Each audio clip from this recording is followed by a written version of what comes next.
আসসালামু আলাইকুম। Hello viewers, কেমন আছেন? আশা করি সবাই ভালো আছেন। এখন আমি নদীর পাশ দিয়ে হাঁটতেছি, কলা ক্ষেতের ভিতর দিয়ে।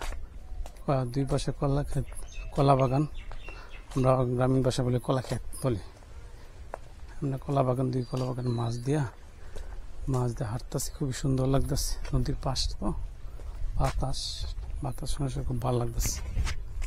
খুবই ভালো লাগতেছে। আজকে বিকাল টাইমে আসলাম, এই অনুসারে খুবই ভালো লাগতেছে। এখান দিন সাইড কলা বাগান, মানে একটু এই সাইডটা আগে এই রাস্তাটা আগে ছিল না।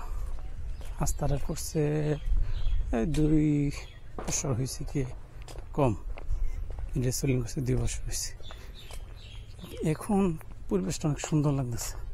এখান দিকে আসা হইতো না।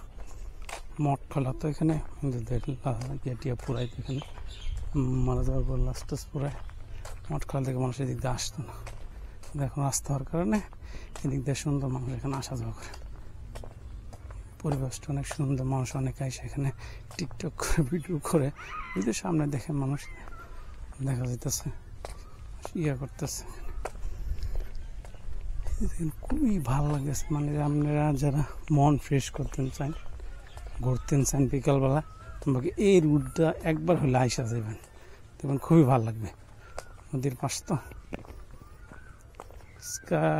অন্যান্য দিনের ভিডিওগুলো আমি সব রোজাই করছিলাম, তো সাউন্ডগুলো তেমন ভালো হয় নাই। আজকে তো ঈদের দিন,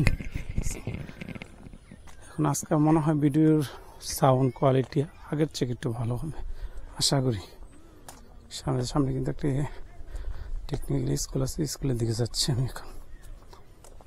দেখেন নদীর সাইড, আগে এই সাইডে সামনে ফেরিঘাট ছিল, এখন তো ধরেন ফেরি না, ব্রিজ হয়ে গেছে। ব্রিজ হয়ে যাওয়ার পর থেকে ফেরিঘাট এখন আর নাই। এই ফেরি চলে গেছে একবারে টুকের দিকে। টুকে মানে এখন ফেরিঘাট নাই, ফেরিঘাট এখন থেকে অনেক দূরে চলে গেছে। আজকের থেকে প্রায় 10 বছর আগে ব্রিজ উদ্বোধন হয়েছিল 3 সালে। থেকে প্রায় 20 বছর আগে এই সাইডে ফেরিঘাট ছিল। যে সময় ছোটো ছিলাম, এই সাইডে ফেরি দিয়ে আসা যাওয়া করতাম।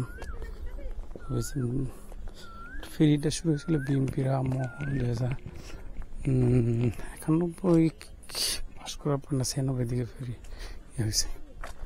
বাতাস খুব সুন্দর, বাতাস, পরিবেশটা অনেক সুন্দর। বিকাল টাইম ঘোরার একটা সুন্দর প্লেস। এটা আসতে পারেন, কিন্তু ঘুরে যেতে পারেন আপনার সবাই।